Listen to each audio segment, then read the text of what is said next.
dropping knowledge on GRAMBO grows. Talking about plants and how they go. Let's go. From seeds to the cure, we always smoke pure. Nothing but good vibes up in here. We blaze the ganja, keep it fire. GRAMBO grows, burning desire. Learn about cultivation, step by step. New kids, I got the negativity. Cannabis vibes on it. GRAMBO grow, rhymes up here. Grow, I bring you life.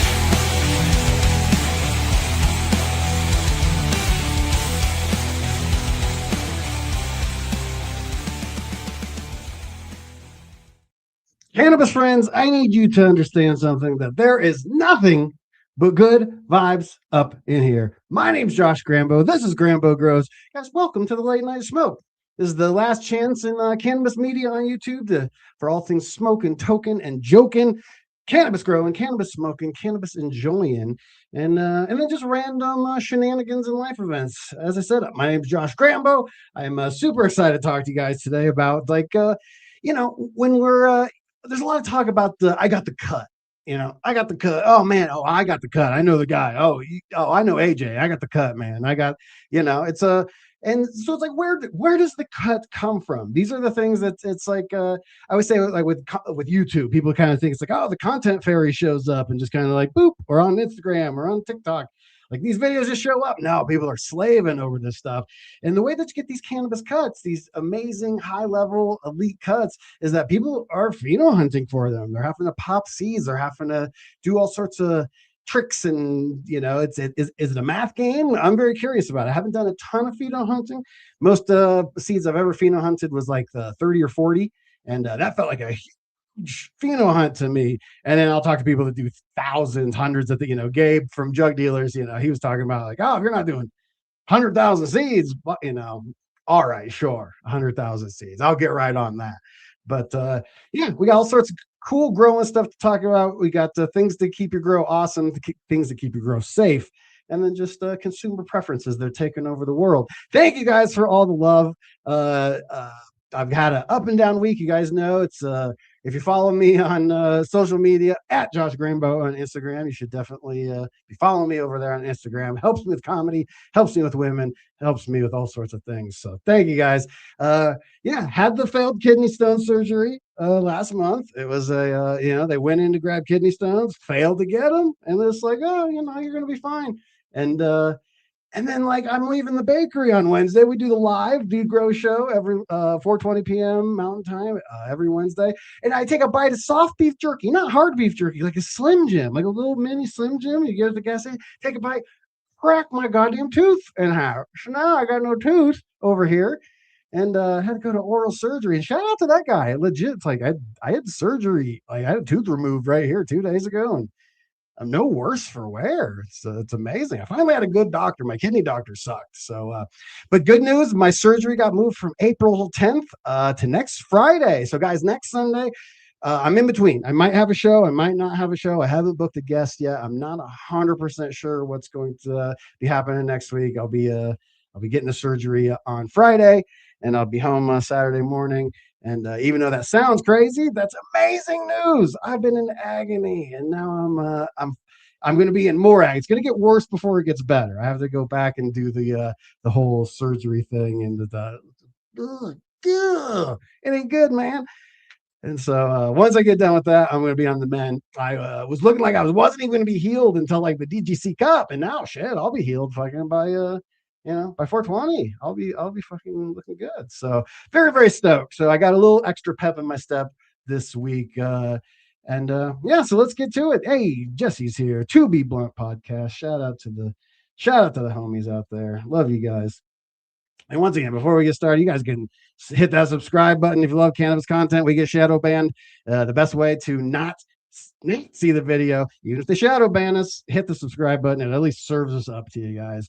So, and then, yeah, as the Chunky Nug said there, dgccup.com. I hope to see you. My guest today, he's going to be at the Cup. He's he's not a local to the Denver area code, but he's local as far as the Colorado fam. And he was at the Cup last year. I got dosed with 500 milligrams of THC lemonade and was just wandering around like a zombie. Plus, I was sad from the breakup. You guys know my story. That's not the time for this right now.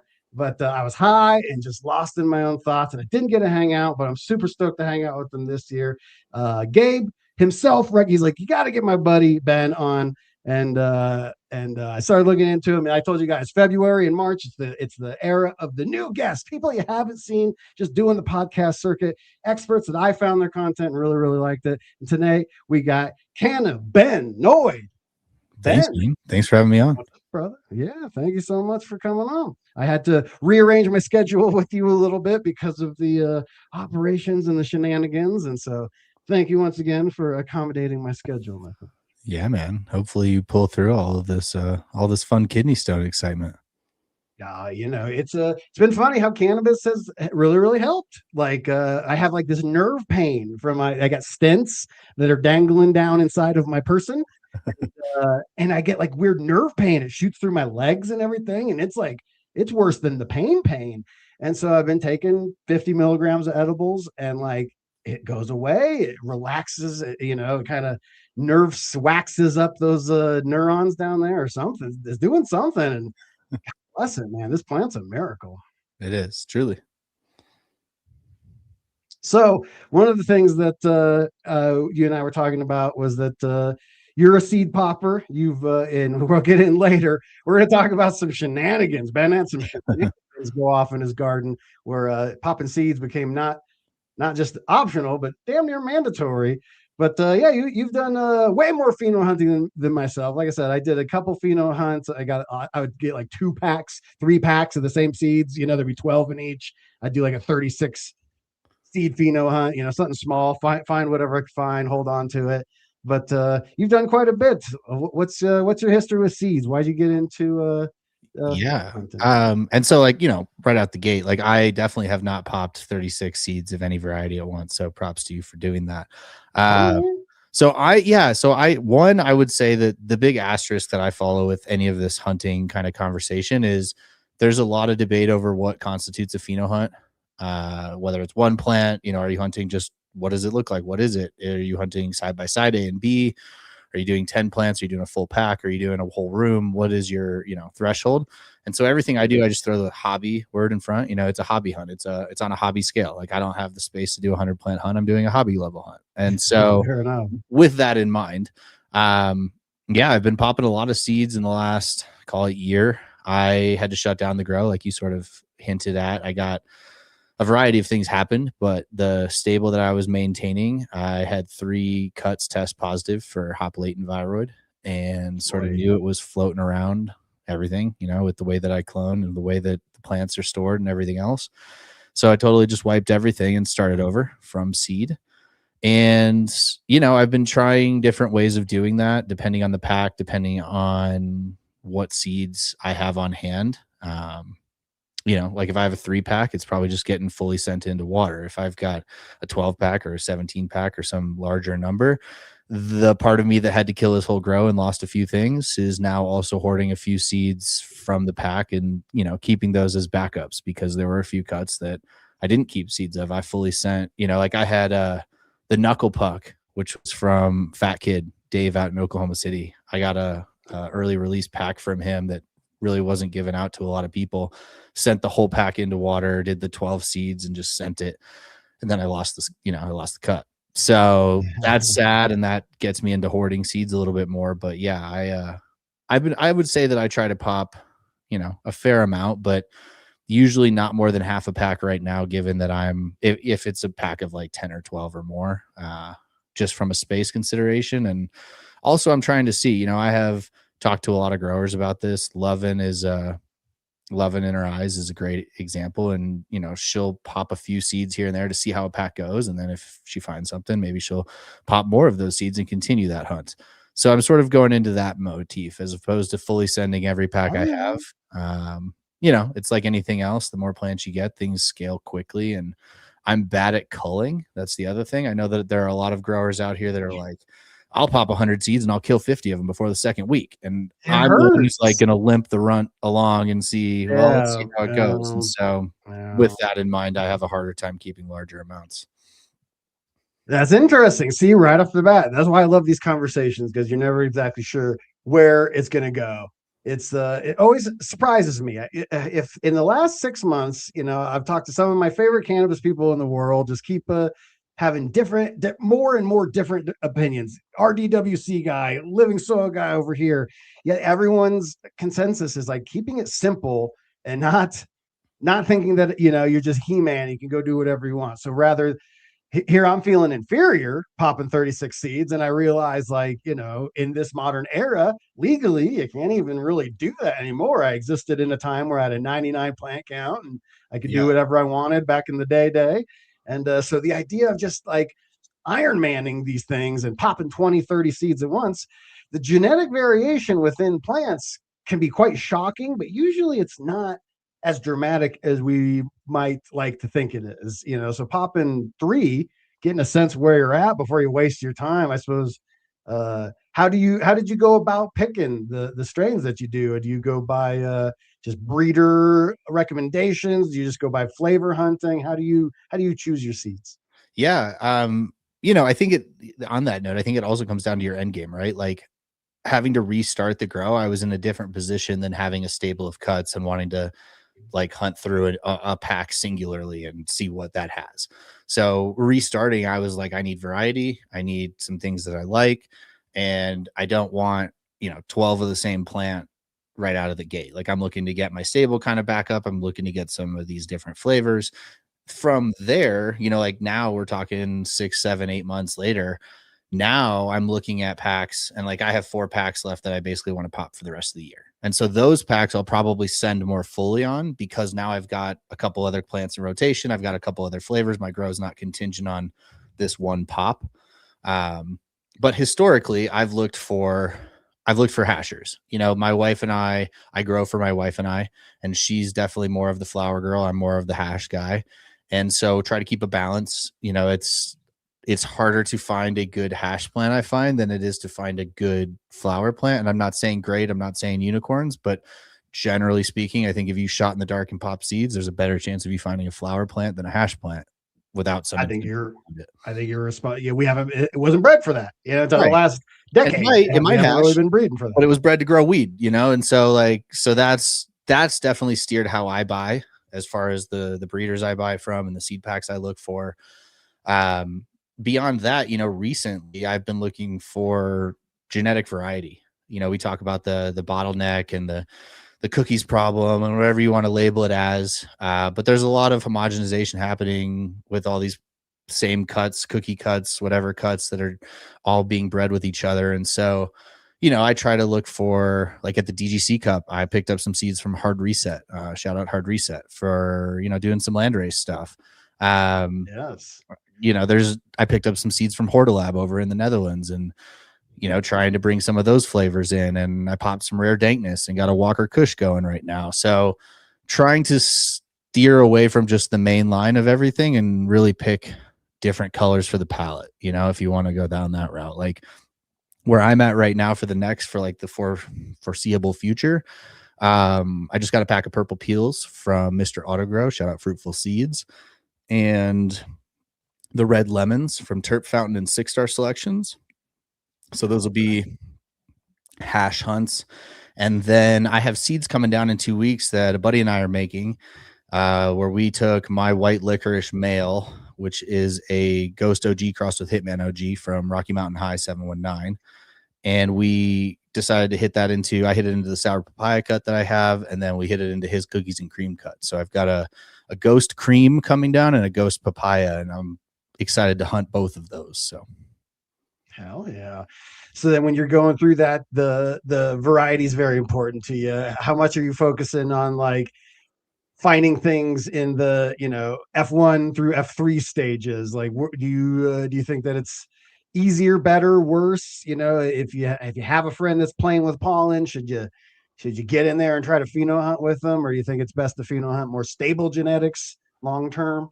I go back and forth, and I guess it depends kind of where you're at. Like if you grow single cycle from seed and you're just popping seed, grow the plant for production, kill the plant, start over, I think, homogeneity, stability, those things matter a lot more, specifically genetic stability, not obviously sexual stability matters, but then you're looking for something I can pop a seed, I can get the same plant. And that's a replicable experience. Whereas if you're hunting for something and planning to keep it around, I'm looking more for those outliers. So like, yeah, maybe like out of 3 plants, maybe 2 of them are the same. So perfect example, right? I popped a pack of Glow Up, which is papaya cake crossed with the fizz from Clone Depot and Nothing But Gas. And I popped 3 seeds, or I got 3 females that ended up going. And 2 of them were very similar, very same structure. They were actually 5 grams difference in biomass total across the board, washed both at like 3%, very similar profiles. And then I had one that kind of stood out. It was greasier, didn't really hash, but it's great flower. It's been a standout as the cure has kind of progressed. So, in that case, I kept the one that was the weird one, if you're going with larges. So I look for right now things that I haven't had, things that I cannot get again, and things that are unique in some way, whether that's hashability or whether that's terp profile or whatever that might be. Maybe they offer the dual benefit of being great in flower and in hash. Those are definitely the rarer ones too. Yeah, it's one thing that if people watch the show, I'm a broken record with it. I say cannabis is very personal. Like alcohol, wine, there's these cultures of that where they take it really deep. But in alcohol, for the most part, there's certain tannins and other like weird compounds inside of wines that alter their effect. That's why they call liquors the spirits, because the way that they're created is like, all different. So that being said, acknowledging that there is variation amongst all the things, not only is there so much variation in our plant, there's so much variation in our heads. My endocannabinoid system is nothing like yours, and nothing like, someone LJ Jones in chat, High Plains Bud, we're all different. And so it's very, very tough to know what to search for. I always find myself, I always treat cannabis like aromatherapy these days. Like, I've been smoking so long and doing dabs constantly that, I get high, whatever, this direction. But when something tastes exactly the way I like, oh man, so I've been smoking on these you also a buddy of ours, Kyle from Extract Seller. He gives me these, there's just terps. He just fractionates off the terps off a jar and fills a pen. And oh man, these dirty, it's like a lemon G sort of terp profile, just nasty gas lemon. And it makes me happy. I hit it and I get a little like pep in my step. And did I get really high? Scotty was like, oh, they don't get you high.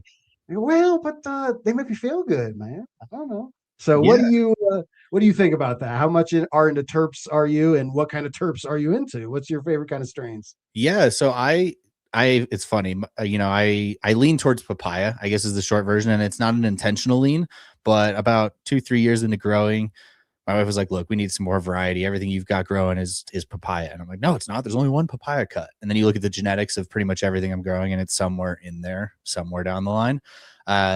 With that said, I lean fruit, and OG typically are my 2. My wife is more the sweaty gym locker, GMO, that kind of profile. So it works out well because it's what I avoid. So if it's like, oh, that doesn't really have nothing that's attractive to me, it's probably going to be great for her. And vice versa. So I'm often hunting fruit. I'm hunting flavor. Like to your point, I was talking about this with a grower this week. In a market like Colorado, where we're very saturated and, we're lucky to have constant access to cannabis, whether that's through a shop or through growers or wherever you're getting your cannabis, we don't often have to shop for the same things, or at least the people that I know often find themselves shopping for things like you said, flavor. I'm looking for maybe lemons, or I'm looking for raspberries or something new flavor wise. And that's first and foremost, versus like growers that I know in Kentucky or growers that I know in some of these other newer markets or even prohibition states. They're still like, no, I need something that hits my munchies, or I need something that helps with sedation, or I need, they're growing for and hunting for effect in a very different way than we are, where we have so much variety. We're like, no, I don't just want it to do X, Y, or Z. I want it to taste like watermelons, or, I want it to have that unique profile that stops me in my tracks while I'm hitting the joint kind of thing. Yeah. So it's one of those things that as I've encountered a little bit of health problems. I've always been all strong like bull, fucking, go, whatever. I'm good to go, baby. And cannabis, like, oh, I'm a connoisseur. I smoke pure terpenes, and now that I've actually gotten a little bit of ailments in the last like 3 months, all of a sudden I'm looking at it and I'm going, oh, I really wish I had shout out. I was smoking on some Ricky's Brothers Kush the other day, and it freaking just it just hit me in the right spot, just sedated me out. Like I was just a brain in a jar. I was just sitting there. I didn't have a body to hurt. I was just sitting there. My brain existed in just a fluid state. And then all of a sudden I was just like, oh shit. I became a human. Yeah, I was so high, I forgot I was a human. Yeah. I mean, like I've got a buddy who's out in the mountains still growing a lot of the old cuts, and one of them being sour dub. And, when he gives me a jar of his sour dub, it's like, oh wow, this is weed. Like this isn't like trop cookies. This isn't dub. like some Z. This is like, oh wow, this is like weed. And you walk into the house and you're smelling a bowl or something. You're like, it smells like weed in this house, or this room. Like it doesn't smell like smoke. It's not skunky necessarily, but it's got that skunky funky sort of. Like I was joking with this girl the other day. It's like the old meme. It's like all weed tastes like weed, yet it all tastes different. It's the damnedest thing. Yeah. And I was talking about this yesterday with a friend of mine who we both grow for hash, and there's a lot of plants that will put out good rosin, decent rosin, great rosin, whatever you want to call it, but it's not distinct. It's that like, oh yeah, that tastes like great rosin, or that's that tastes like an extract. It's right. It did the thing, but I'd almost call it clean tasting. It's like it's just clean. Like it tastes like everything else. I used to buy a lot of rosin from GramBoLogue back in the day before they shut down, and that was my complaint. GramBoLogue shut down? Oh, yeah, they may be back up, but again, I'm not that plugged in, but I know that they had a lot of chem crosses back in the day, and that was my big complaint. It was like, this is chem crossed with something, this is chem crossed with something else. It's like it's just a variety of the same flavor. Whereas I'm looking for like 14er used to have an incredible palette where they would have, all these different, very distinctive strains that weren't, you're like, the Trop Cookies is definitely not the Mac, is definitely not the Blueberry or Blackberry Banana Kush, whatever it is. So distinction, I guess, is what I'm hunting. Did you ever notice this is kind of a complete tangent on here, but because I smoked a lot of 14er in my day. And a 14er is an awesome cannabis grower, hash maker, commercial product out of Boulder area. And so my buddy Tim Martin from John Doe Radio back in the day. I don't know if you ever got exposed to Tim or Bike Holly, those guys through Adam Dunn or anything, but he was always an organic grower, and he just knew everything about cannabis. And sometimes I'd smoke a lot of different strains of 14er, and it would almost have like a mildewy. Not necessarily mildewy, but it reminded me of like Playboys in my stepdad's basement, kind of dank, is a not mildewy, but dank sort of flavor. And I was like, and a lot of 14er bud tasted like that. And I messaged Tim because he just was always the weed guru I had back in those days. I was like, why is it whenever I smoke this certain brand, I taste that? And he goes, I bet it was organically grown. And I look at the tin and it is organically grown. You think there's any credence to that? I've had a lot of other organic bud, and I never really had that experience. I don't think that's true, right? Yeah, I say with the context that I don't know for certainty, but I would guess that it's not a function of the nutrients fed and more something along other lines. But again, like every profile is different. So I grow a New Mill, big fan of New Millennium. Shout out Gabe and Jaron and the whole crew. But I've also run Synganics and I've run straight organics. And so like I've grown, like I grew the sour papaya with New Mill. I've grown it with Synganics. I grew it in a living bed. And I can tell you that there were nuanced differences, but that mildew smell, I wouldn't chalk up as one of them. Hey, well, we're talking about New Millennium. I mean, you guys can go over to jugdealers.shop over there and find any of your favorite New Millennium products over there. I love that Carbonari myself. Yeah, so I run the full thing. I run the Seasons, PK, Carb, Ruby, Decision, Lightning Start, the full gang, and then I run all sorts of little small microbial things and IPM aspects. But Yeah, the base, man. It's one of those things that I met Neil from New Millennium, and he, just talking, and I consider myself a fairly bright cookie, and when I talk to like brilliant people, it's like I feel like a monkey. I feel like a monkey talking to you. I don't even know. And Neil from New Millennium was one of those guys where it's like literally you hear stories about New Mill Neil. Like we'll go to like MJ BizCon, and all the formulators are like gathered around him, like listening to the sage. So it's funny because I'll switch between Scotty's Grow Dots, a 1 part granular, grow the dank. I'll switch to New Millennium, fucking 11 goddamn bottles, grow the dank. But they're different. They have a little bit of different phenotype, and neither's bad nor worse. But if you're into that high speed, like Kyle can get these terpenes, because he runs the New Millennium, and they're oil farmers, right? And of course you run New Millennium because you're a goddamn oil farmer. Yeah, and it's been interesting on that front. So many directions to take this, but like the sour papaya is a perfect example. So I got the sour papaya from Bluegrass Hash. It's his cut, and it has consistently done 5 to 6%, I would say, to bubble. And then I switched to organics because everybody was like, "Oh man, go organics. Your hash is going to be better. Your yields are going to be better. It's going to be amazing. It'll teach you 7 languages, whatever." And I struggled, like many people do, transitioning, and I just chalked it up to the fact that I was new to organics. Come to find out later that plant was sick with HLV, which I'm sure was affecting it. But I don't know, right now I sort of fall under the lines of like, I haven't decided which produces more resin. It's very clear that salts produce more biomass. And so that obviously, from a net weight percentage thing messes with it. Like if you're getting 100 grams lower biomass, you're going to have a higher return rate if it's the same amount of resin. So I'm out, jury's out on that one as far as what actually is happening. I'm not experienced enough in both methods, but I will tell you that I do get great hash running New Millennium. I think there may have been a slightly different profile, but I would struggle to say it was better. And that could just be because I was newer to organics, but it's different strokes for different folks, different tools. I remember going back to when I first started growing and this idea of like, if you were going to run Synganics rather than growing them together, push salts in veg and push organic amendments in flower, with the idea that, you're being a little bit more gentle towards the end of the life cycle, but you're getting that stimulation and veg vigor and growth that you need for that healthy plant. So different strokes.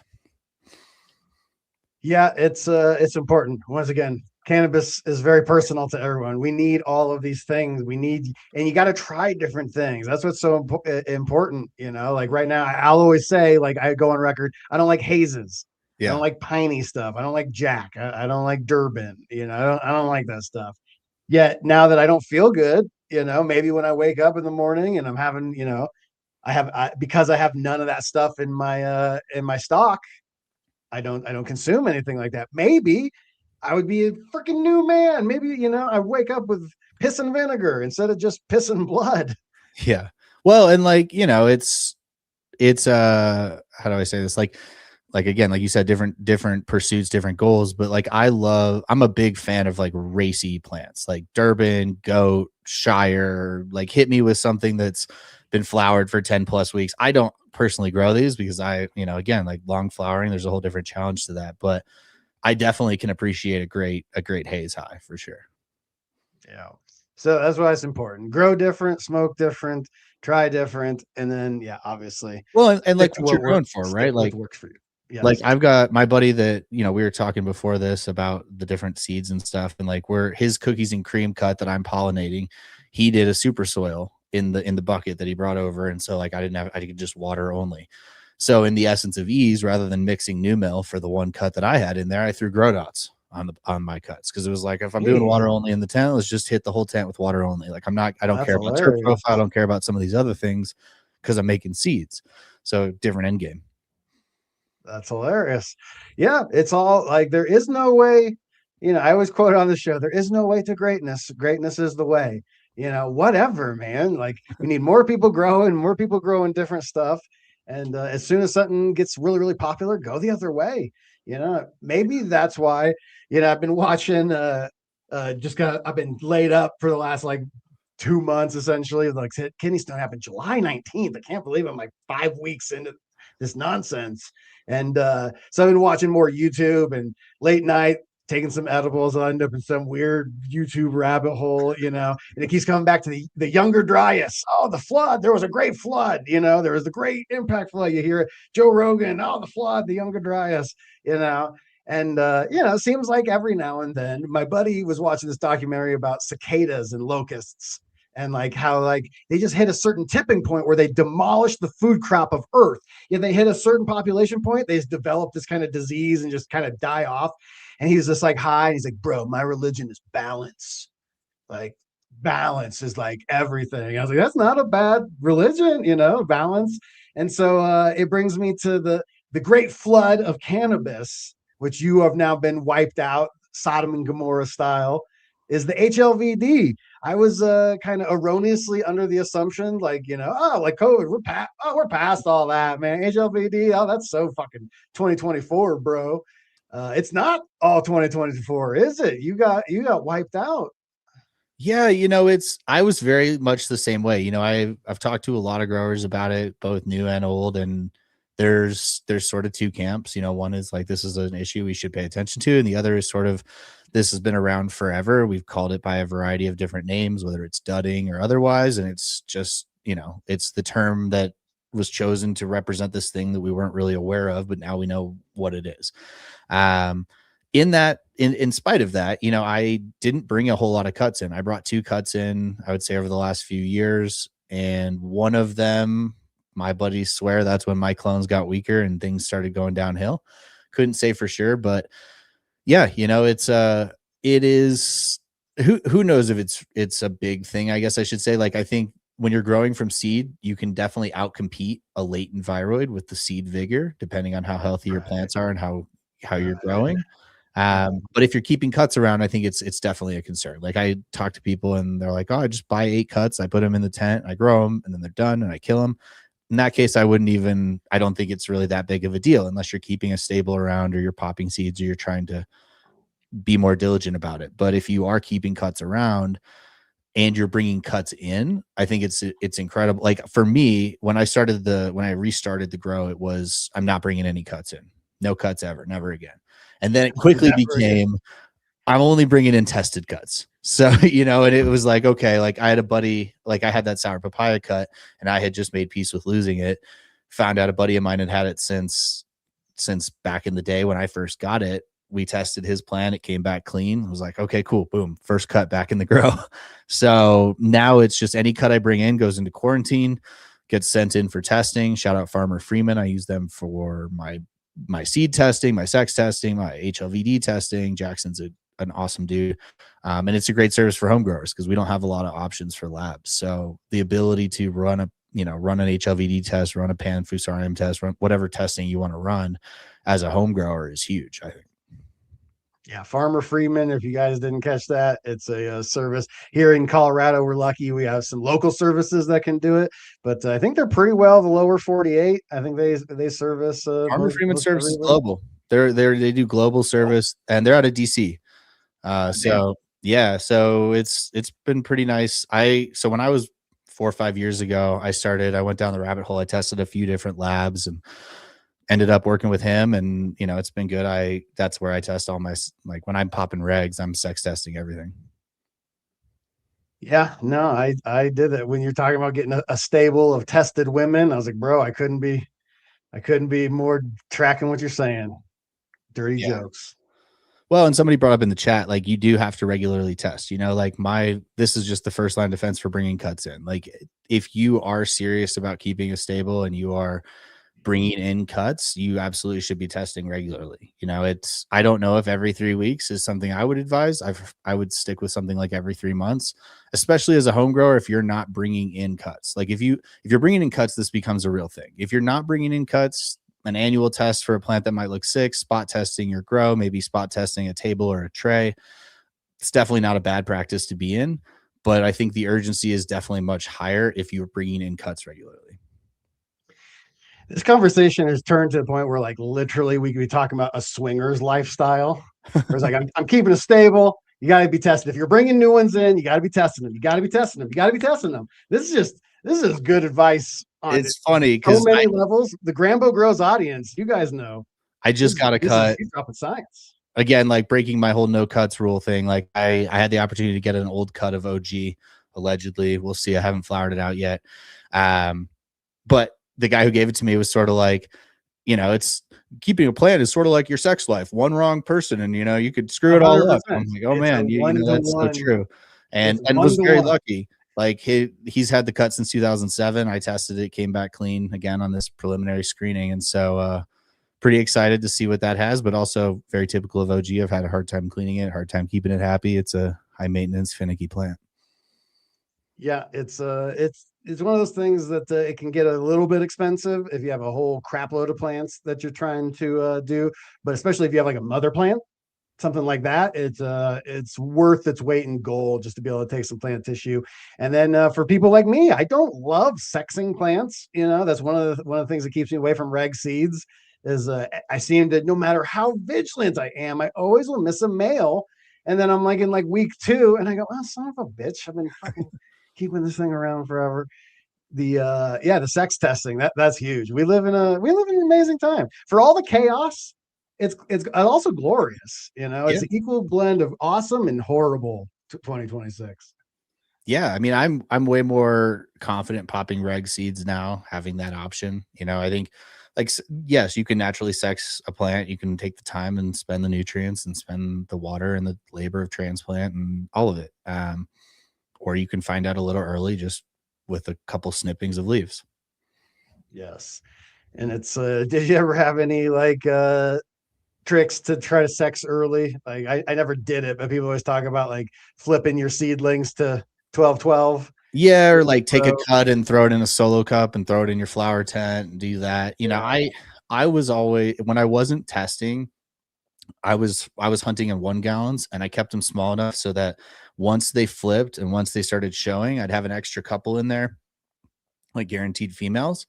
And then whenever I would see a dude, it was sort of just like random selection, like, oh, cool, we got a dude, let's throw him in the Love Shack pollen tent and we'll see what happens. And, you know, it's not for release, it's not for any other purpose other than seeing what I can do in the home grow. So yeah, it's people are overthinking it. One of the things that has been introduced into my lexicon here is Gabe, our buddy Gabe, has gone out to Michigan. He's running that giant freaking facility out there, and so far so good. He's killing it out there with the boys in Michigan. But they have the idea of a touch time with plants. And so me just being a home grower, you know, just like an old legacy grower, I was like, oh, like they must like they want you in there. Like, how much you've been touching it? And I was shocked to find out it's the exact opposite. They're trying to minimize touch time, touch these things as little as humanly possible. And as Jaron says, we're plant janitors, let them grow. And it's shocking to me. Like I feel like doing more would be doing more. But in our plants, if you set it up right, environment, genetics, all of your parameters are all correct, then just hands off is the correct thing. Kind of blows my mind. Yeah, you know, it's a balance, right? Like if you ignore your plants, you're definitely going to see that as well. Like I have friends who've automated and become way less present in their grows, and they've seen the results of that. The other hand is like, especially the new grower problem is I have nothing to do, so let me mess with the plant, and even when it doesn't need it. And you know, you're over manicuring, over watering, over whatevering. Yeah, Jaron always said the worst run he ever had was his lockdown run, because he was fiddling with it constantly. Open it up, going in there. And I have to give a shout out to LJ Jones, the godfather of the GramBorg, throwing the 5 gift subs. Welcome the new 5 members of the GramBorg. I'm going over to Kyle's tonight. I'm going to head over there. We're going to do the post show over at the Reserve tonight. I heard Adam Dunn was over there. I heard Bubble Man was over there. We got to talk some business for Reserve. We got some hash parties coming up, which Can of Benoid, you're going to be definitely invited to some of those, buddy. We're going to have some there's gonna be an after party after the Dude Grows Cup always ends at like 7 or 8, and then people are like, oh, what's going on after this? And I was just like, oh, hang out at someone's house. But this year Kyle's throwing an event over there, so tickets are going to be available. I'll have the link for you guys shortly. And so yeah, I'm stoked for the Dude Grows Cup. Get out there. And Ben and I were talking about we are doing the hash event. You've outed yourself as a just like myself, just eventually, I'm sure you started out as a flower kid, smoking bowls, rolling joints, and then one day, you don't end up in the Denver metro area for nothing, because we're all just connoisseur heads. And if you're a connoisseur head, it just you end up going to concentrates only. Am I out of line? Yeah, I mean, like so it's funny, right? Like I was gonna ask you like when your first dab was. Do you remember? So I was very lucky. I got in early. So, my buddy was friends with the guys from the Cali Connection back in the early days. So it was like 2000 probably 11, 2012, somewhere in there, that got this really fire wax. It was like this weird J curve. I started with this amazing concentrates and then went motor oil for like the next 2 years after that, before people started to figure out the technique. How about you? Yeah, I would say like probably 2011, right around there, 2011, 2012. Like we started with, the most unstable black shatter blasted through PVC Motor pipe oil, crap, baby. And then red hot nails. And then I'd have a couple Chinese buddies come back titanium. from like the Denver Cup, and like they'd bring back this like crumble looking light green, whatever, and just blown away by that. We were dabbing it off of butter knives and the whole thing. So like going from that, there was a point where I went 100% extracts, and I was like, no, I'm not smoking flower. I'm over that. I'm a hash guy. I have since definitely swung all over the place with that. Like I love consuming hash, but for most people, it's not as social of an activity as smoking flower. And I find that, like we're connoisseurs, we can sit around and back to back dabs. You can go to the hash bash, you can try every single hash, and you can not fall over. A lot of people can't do that. And if they can't necessarily carry on a conversation. Whereas like if you pass the joint around in a circle, you can have a great conversation. You step outside the bar or wherever you're at. There's a social aspect to, and a cathartic ritual aspect to smoking a joint, passing a blunt around, passing a bowl around, whatever your thing is. Whereas if you're like, hey, let's take a couple dabs. Like some people will take a dab and they're like, I'm done. That was great. Let's go see the movie or whatever it is, whereas it's like, oh, I want to try all the jars. Like, let's do all the dabs. And that's not as social for a lot of people. So yeah. So for me, like I go back and forth. I love joints, but I've been on a rosin kick since I've been started making it. I don't know. Like I go back and forth on breathing wise also, right? Like my wife's asthmatic. She prefers flower. Dabs can often set off adverse reactions, especially if it's from a maker that maybe is unfamiliar or a grow that I haven't seen. And so I can't necessarily vouch for the quality. And then on the flip side, I take dabs, and flower can push me over. So like the wrong flower, you talked about the mildew smell. Like if you get a tainted batch of flower, it's happened to me. I've had flower mold in jars when I was learning to grow. It happens to the best of us, especially if you're growing big, thick, chunky colas. You might end up with botrytis or otherwise spores in that jar. That can have a very adverse effect, and we dabbled in the live resin versus live resin conversation, but with rosin, you're not cleaning that up, and I'm not saying that we should all resort to BHO as a remediation process, but there are things that get cleaned up with hydrocarbons that do not get cleaned up with water. So, there are some risks involved in depending on where your hash is coming from. Yeah, it's one of those things that I can't even picture consuming the shit that we used to consume. Things are so high level now that like it's down to like,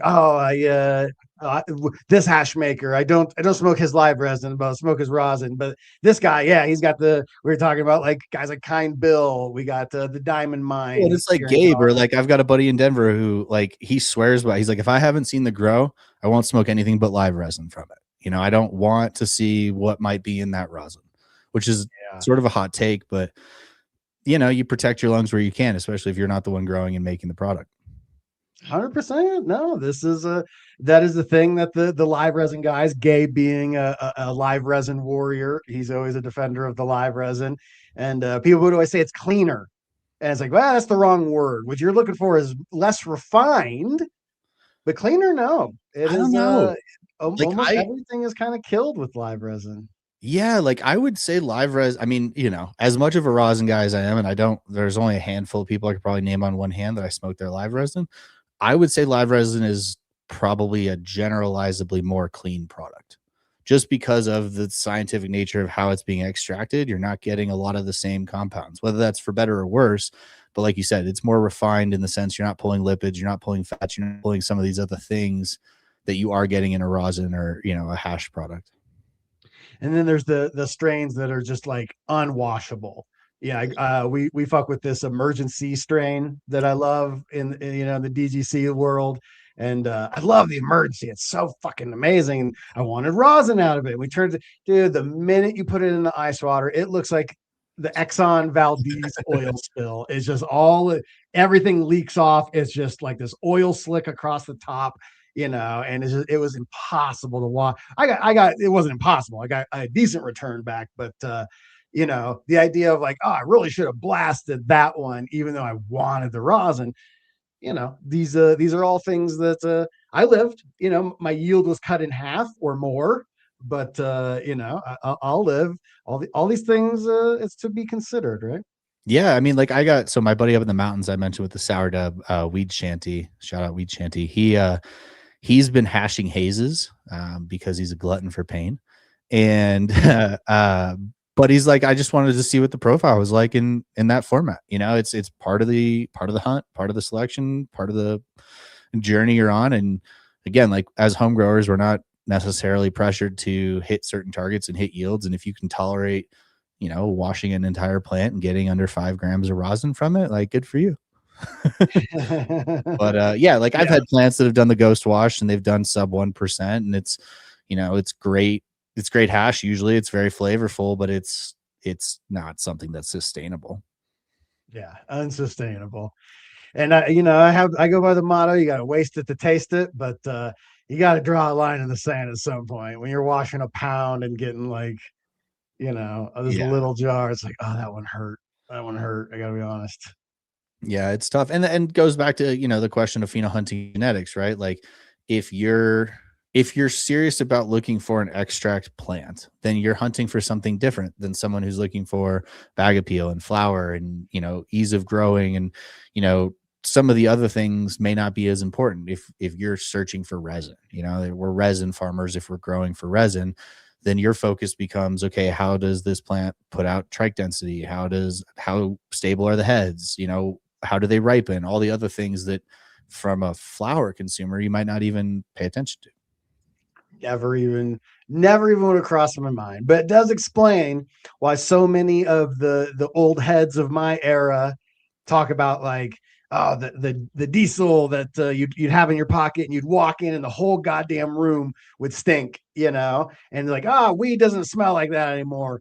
I go, it does if you get those leaky, nasty, like that old school early 2000s, late 90s diesel must have been just a greasy son of a bitch. It was leaking off, terps, and would have never occurred to me back in the day. It was just, oh, this shit's sticky, man. Never minding that it's not because of heads, because of burst heads.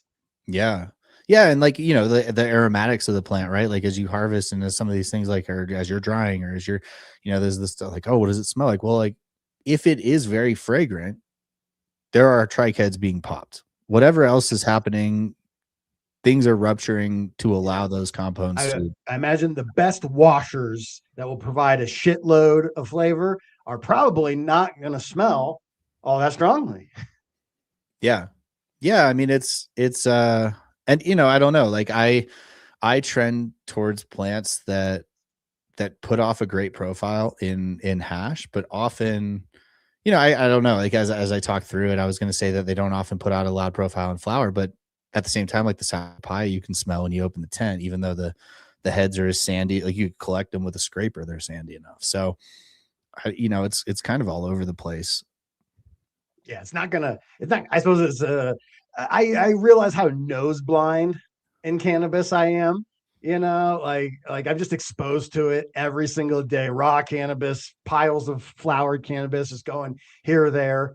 And you get nose blind to it. But the idea of like, it doesn't smell, well, it doesn't absolutely fucking like, or it doesn't stand out. Right? Yeah, like, me and my ex, when we moved in, I used to grow those greasy strains, and we got a house, And she's like, you can grow. Just one rule. Like, I'm sick of all my clothes smelling like weed. The grow room's in the basement. Her clothes are on the second floor upstairs. Like, somehow it's going from my tent up. It was so freaking reeky. And that reeky was because it's leaky. Yeah. Put that on a fucking t-shirt. Yeah, it's a modern world, and that's why I say it's very important for people to do what you want to do all the things. It's important for me to not do like the just things that are going to watch, because the market's going to speak. Just people have their own, I don't have to tell everyone out there that it's hard out there in the world right now. The dollar doesn't go nearly as far as it used to. And so you gotta be aware of these sort of like economically based sort of decisions. And yeah, if wasting it to taste it is what you got to do, markets will do what they're going to do. So washers are going to just be a thing, because economically speaking, you're gonna want that. You don't care that's like, oh, this fucking boomer over here wants to smoke the sour DC, or this fucking guy from the 80s, he wants to smoke that 19-week flower haze. We need those people. We need everybody. Yeah, and I mean, it goes back to genetics and hunting and all of the things. But like someone mentioned in the chat a while back, like at $10 or $20 a seed, nothing's getting killed, and that's a very real concern for a home grower. Like, depending on what you're spending, you may not have the ability to kill a runt, or if you're popping regs and you paid $20 a seed for those males that you're now killing, like, what are you going to do with those? And my buddy One-Eyed Cat just popped a 12-pack and got 2 females out of 12. Hey, it makes selection easy. Makes selection easy. But yeah, and it's like, but on the flip side of that, right? Like, I have friends who are like, oh, I would never spend that kind of money for a pack. Like, are you serious? And I'm like, well, here's the thing. If you're growing for hash and you don't want to hunt through a pack of 10 that's half the price, and grow 10 plants and feed 10 plants and care for 10 plants and clone 10 plants and do all of these things, and you just want to skip right to it and maybe buy a pack that's a little bit more expensive, but you only have to grow 4 of them, you are saving money, and I know that can be a long-sighted versus short-sighted look at things, but that's the trade-off, right? Like, if you're buying a more worked line, or you're buying something specialty or niche that's designed for hash, you're probably going to save a lot of money on the back end versus hunting something that's not. Yes, it's one of those unfortunate. I always the seeds conversation reminds me of the glass conversation. And so, like, my buddy will be like, oh, I'm not paying $100 for a rig. And I go, in the lifetime of that rig, let's say conservatively, like 30-40 grams of like good for a good hash, $40 a gram is not out of line for good hash. You're going to put $5,000 worth of hash through that fucking thing. Yeah. And then, and you're going to bitch about $100 up front. I always think about that with seeds. It's like, you're going to pull 20 grand worth of weed out of, you can clone these things forever, right. And so like $150 a pack of seeds, it doesn't seem so bad. The fact that you're going to get thousands and thousands of dollars worth of herb, you might pass these cuts down to your children. Your children's children might be growing these cuts, They don't expire. Yeah. I mean, it's, and someone said, like, seeds vary drastically. Like, I've had free packs that are fire, that you couldn't find. And then I've had bag seed. Expensive packs. My favorite strain is bag seed. I popped a $500 pack from a brand that I won't name that was primarily dudes. And then out of the 4 females, I got 3 of them hermed. And the last one was sort of lackluster, and that's a really unfortunate thing when you drop serious coin on a pack. But it goes to show that it can happen, on both sides of that scale too. Yeah. It's me and Jeff from Myri Genetics. Shout out Rasta Jeff. We were talking the other day, and I just texted him. It's like, I never thought that, like, in cannabis, that I'd be less worried about the police than the infrastructure around us collapsing. It's like, we're kicked off of like our social media platforms, kicked out of banking, websites getting taken down. Like, not just, you think it's bad getting your Instagram taken down. Wait till your ISP pulls your website because you had effect descriptions of like, oh, this is a 9-week, sativa hybrid that makes you feel, you know, you get pulled. It's crazy. So there's talk in the chat about the upcoming seed ban. You know, let's call it early November to be conservative. It's going. What do you think about it? Should people be stocking up? Is it the apocalypse? DGC Cup is going to be a huge. I know that's going to be like, I was talking with James Bean this morning. It's like, bro, it's going to be a tsunami of seed swapping going on at the Cup, baby. So I say this with the context that I'm not a lawyer and it's not legal advice, but I don't think it's going to change a whole lot for people who've been in the game longer than the hemp bill has existed. So like if you were selling seeds before the farm bill, if you were in the seed business, if you were making seeds, selling seeds, you were a bank, what have you, things may get a little bit more complicated, but you're just going backwards, you know, and that's unfortunate, but you're going back to the way things ran 10 years ago versus a little bit more of the freedom we've experienced these days. Yeah. Being able to, you know, we just had that dream that like it'll roll out, and then like seed breeders, like they're doing nothing. There's nothing essentially illegal about that. And now they're precognitive. Well, it may be grown up to have this amount of THC, so it's got. Well, that's every human may grow up to be a criminal. He may grow up to be a criminal. So let's fucking. I don't like it. I don't know. I mean, it's so fascinating how we have had to jump through all these different hoops that don't make a lot of sense. You know, we've probably ad nauseum talked about regulations that are not written by people who understand the plant. And so you talk about seed companies and they're able to legally possess seed, able to legally sell seed, but that breeding process is sort of a gray area because you are growing flowering plants out, you know, and so like depending on where you are, if you're in Colorado or you're in a legal place, great, you've got legal protection there. But if you're not, you know, like I just had someone on the Hobby Grow podcast who was talking about Amsterdam and how like they're allowed to grow for seed. It's one of the few things they're allowed to grow for, but there's still plenty of gray area around what that looks like, you know, and like the specifics of, well, you have a female plant that's growing, it's going to receive pollen. How does that factor into the mix? It's a cannabinoid producing high THC plant, you know, and you're making seeds, but you're cultivating cannabis. So like there's these weird little holes in, you know, even the things we're allowed to play with. The fact that this is all going to come down to lawyers and horse shit. Chat, you know what? Got a joke for chat. Chat, you know how a lawyer sleeps? First he lies on one side, then he lies on the other. Come on, hit me with it, hecklefish.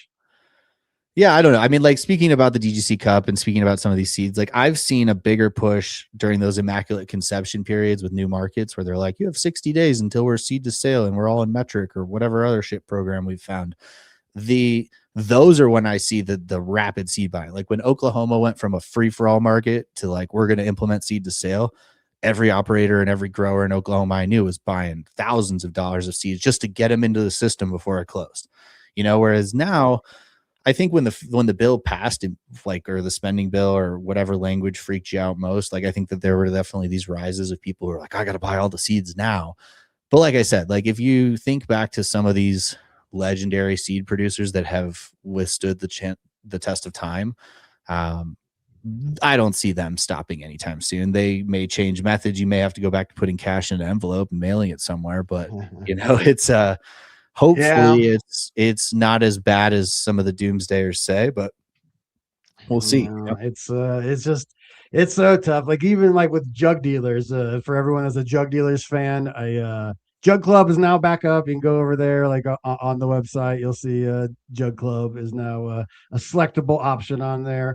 We got banned from all three of the top. There's three major payment processors. Jug Dealers, not just Jug Club. Like all they do is they give 20% off of plant nutrients that you can buy, and then like there's videos of them like cloning plants, and like there's a grow school sort of thing, and stories from the road as they're out. It's unbelievable that they got banned from all these payment processors, and it was flagged. It was like when we requested the reason, it was cannabis related business.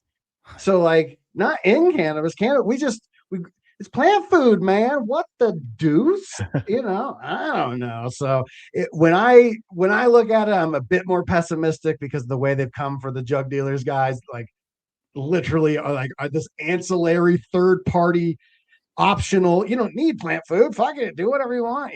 To see the way that the banking's come up, Stripe, PayPal, freaking Square, Yeah. banned.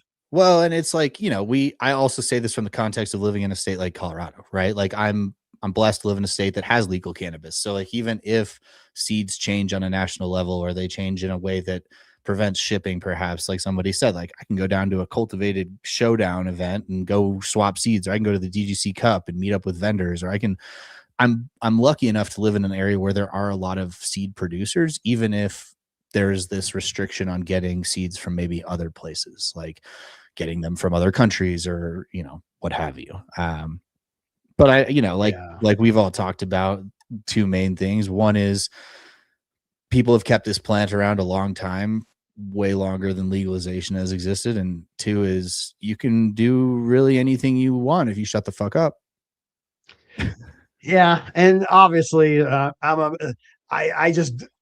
lived that life since I was pubescent. Like that's just been my way of being. So I got to take that as like given, like, oh yeah, we're gonna be fine. Like, don't worry, everyone that's in this chat, everyone watching this video right now, the fact that you're involved in this community and the internet exists, yeah, we're all gonna be fine.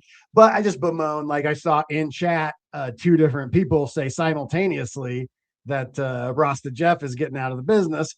I hate to see that, and I doubt he's gonna get out, but like, the guy was probably thinking like, I found a business. I can breed cannabis seeds, teach people how to grow them on the internet, and get those things going. And that's a bummer. Wish we could keep it. So it's gonna be fine. No doomsday saying, but just inconvenience. Gonna lose some legends. Yeah, and I think there will be people who decide it's not worth the hassle, like whether Jeff's making seeds for himself in his home grow or not, whatever he's still doing. Like I'm making seeds behind me and they're not for sale, it's just for fun. Like, so I think that there will still be, and those seeds might end up in my pocket at DGC if there's still some around, who knows? But like, those are the kind of opportunities where I think, yeah, you're going to get people who are like, I was in this for the passion. It's become too hard. I don't want to jump through these hoops. And you're going to get the other side of people who are like, I have figured out that this is my business and I'm going to make it happen one way or the other, whether I got to go move to Valencia, Spain, or whatever it takes. I'm not getting out of this. And I think, that's the spectrum, wherever you fall. Yeah. It's, I always say that the future is not going to be better or worse, but it's going to be different. And so, I'm stoked. Let's go. I love when I'm down in the dumps, like my body's fucking all fire. I was like, oh, my fucking face hurts, and my fucking dick hurts, and my fucking kidney hurts. Everything fucking hurts. I'm peeing blood. And I wake up and I go, you know what? Life is still good, motherfuckers. Chill the fuck out. I'm not speaking from a high castle. I'm in a low period right now. And I still go, life is great. Yeah. Be the change you want to see, in cannabis, step up, contact someone. I'm bitching about it, but do I contact my shout out to ICANN THC. He's got Legal News Network. Go over, check out. He gives great recommendations of how you guys can facilitate any of that stuff. Matt is an actual lawyer, unlike me and Ben pontificating about our this and that. Matt is a lawyer and he can give you actual insights. So go over, check out Legal News Network. Love that dude. Love what he's doing over there. Important human. That Matt ICANN THC. We did it, Ben. We cruised past an hour. It always goes fast. It's always like bam, we got there. I think we learned a decent amount. The small scale pheno hunting, that's a good one. Save yourself some money. Figure out, do you even want to grow this plant? Maybe the morphology, maybe it's hungry, maybe you grow in sip buckets. And as the Jug Dealers guys like to say, as the cool kids say, they don't like wet feet, daddy-o. These plants don't like wet feet. Daddy, yeah. And it's like the title, like you named this, I'm a big advocate that home growing has never been easier than it is now. If whether laws change, whether the hemp changes, whether seeds change, what have you, it's never been this easy to access information. It's never been this easy to connect directly with breeders, to connect directly with growers, to find your community, whether it's, like you said, you get deplatformed on YouTube, you go to Discord, you get deplatformed on Instagram, you go to some other network, you find your tribe, and wherever that takes you, I definitely believe that things are only going to get better for growers. Like it can't go any other way. We've put this cat so far out of the bag that at this point, like I've said, you could pack up your whole grow. You've got all your grow equipment. You could pack up your vault. You could move to anywhere in the world. And as long as you're quiet and you keep to yourself about certain things, you'll always have access to high quality cannabis, and nobody can take that away. This is true. Sage words, my friend. So, yeah, stay positive, world. And just know that if the weed apocalypse comes, we gonna be all right. Yeah. We gonna be all right. You don't worry about. We're fucking Illuminati. Don't get me started. I'm fucking cannabis Illuminati, son. We're gonna make this work. Fun stuff, man. Yeah, I mean, it's it goes back to also like create a local network of growers, share cuts, share seeds, have backups. Yes. Do the things that why it's still fairly above board. Make some connections right goddamn now, because we never know. Yeah, we never know. Well, hell yeah, Ben, man, I appreciate it. People, you got to go follow Cannabinoid. He's over on Instagram. Ben Owens. He's a awesome content creator. He's over there holding it down for the plant. You take amazing photographs as well. I'm always impressed by your nug pictures over there. So if you guys like the dank nug pictures, definitely go follow Ben over on Instagram. Yeah. And if you click that link there, thehobbygrow.com, I do put out a newsletter, but even more exciting is Thursday, the season 2 of the podcast drops. So you can catch up on it on Apple Podcasts and Spotify and all the fun places. But we have some really exciting guests, letting you guys know here first that I'm going to be dropping the first 3 episodes all at once, doing the Netflix binge thing and letting you rage through a few episodes before we go back to the weekly drops. So stay tuned. Thursday is when those episodes come out. Hobby Grow, man, love it. That is your ethos. That is your brain. You came up with the perfect name that tells you exactly what you're going to get in there. And I love what you're doing. Love your name. Love what you're doing. And I love you have a centrist point of view and a gangster heart, my friend. Well, thank you so much, GRAMBO. It's been a pleasure being a guest. Fuck yeah, buddy. Well, if I don't see you before, I will see you at the DGC Cup, my friend. Absolutely, brother. Let's talk soon. All right. Later, bro. Guys, we did it again. That was a good one. I love these conversations. You never know what you're going to learn. It's you always think you're going down one angle, and then all of a sudden one twist in the conversation, all of a sudden it's like, oh shit, I see it from a different angle now. And what I definitely see from a different angle is the love. Thank you guys. LJ Jones dropping one more gift sub in there for it. Angus 4200 dropping the gift sub. Thank you. And LJ Jones dropping it down too. And then thank you, LJ Jones, the godfather of the GramBorg. And a special shout out to Angus. Angus, I see you. One of the great things that you can do to support cannabis channels is share these videos on social media. Share them on your Facebook. Share them in Reddit. Share it on Discord. What YouTube really loves is eating the lunch of Mark Zuckerberg. So if your friend is over on Facebook and you click, oh, there's this awesome cannabinoid is on GRAMBO Grows. And you go, oh shit. And they leave YouTube and they leave Facebook to go over to YouTube. Oh, YouTube loves that. So you guys sharing it. I see you over there. I see Angus. He's always sharing it over on Facebook and social media. So I endlessly appreciate you, buddy. My edibles are fully kicking in. I am going to take an Uber over to the reserve. I'm going to go hang out with Extract Seller Kyle. Adam Dunn's probably going to go to home, but I know a Bubble Man staying over there for the weekend. Going to be talking about cannabis events, hash events in particular. It's going to be a thing, Daddy-O. So all you GramBorg members, welcome to the new GramBorg members. We are going to be going over there, doing some partying, doing some smoking, doing some stuff that we cannot do on the regular YouTube show. So if you guys want, you can click that join button. If you aren't already subscribed, if you're not subscribed, hit that subscribe button. We do get shadow banned around here, and the best way, it's everyone loves a subscriber. We need it because they'll put us in the honey hole, and we don't come out of the honey hole. Like It's reverse Pandora's box. Once you go in, you don't come out. So I love you guys. Thank you so much. Another amazing episode. I will let you guys know. I'm having surgery on Friday. I'm not sure about the Sunday show. If nothing else, I'll have Kyle come on. We'll talk about the life and growing, and he's another new millennium grower. So guys, go over to jugdealers.shop. If you want to support Grambo Grows, go get you something over at jugdealers.shop. Tell them Grambo sent you. I love you guys. Once again, my name is Josh Grambo. This has been the Late Night Smoke. There's nothing but good vibes up in here. And I'll see you Tuesday for Jug Dealers, Wednesday for the Dude Grows Live, and maybe we'll be back next Sunday. I imagine I'll feel well enough. I think. What else am I going to do? Sit in bed and cry? No, fuck that. I'm going to hang out with y'all and get ganjed up the right way. Love y'all, and I will see you soon. GramBorg members, see you in a little bit. He's the man with the can with the punchline grin. Shred licks lit while the grow lights spin. From Dude Grows to Jug Dealers rides, he's mixing jokes, chords, and cultivation guides. And it's clean, green screen sight, and that theme song hits just right at night. Comedian, grower, and vibe technician, Grambo's the dope on a ganja mission. Cannabis vibe all around this place, with the riff that burns and a beat with bass. From the buds to the laughs to the grow room glow, we salute Josh Grambo. Everybody knows, blaze it loud, pass it loud, let the good times roll. Tell a friend, roll it up, that's how we grow. He's the man who does it all, shredder, sage, and scene, the ordained OG of the cannabis dream. Click play on the channel, hear Cannabis vibe.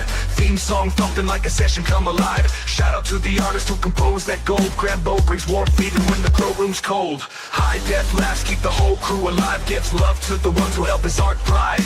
And now he's ordained, yeah, the holy stoner. Tie the knot while he rips out sweet leaf in the nose. Blaze it loud, pass it loud, let the good times roll. Tell a friend, roll it up, that's how we grow. He's the man who does it all, shredder, sage, and scene, the ordained OG of the cannabis dream. Click play on the channel, hear Cannabis vibe. Theme song thumping like a session come alive. Shout out to the artist who composed that gold. GRAMBO brings warmth even when the grow room's cold. High def laughs keep the whole crew alive. Gives love to the ones who help his art thrive. And now he's ordained, yeah, the holy stoner. Tie the knot while he rips out sweet leaf in the corner. Do you take this straight to be a lifelong high? He'll bless your bud for your vows, folk.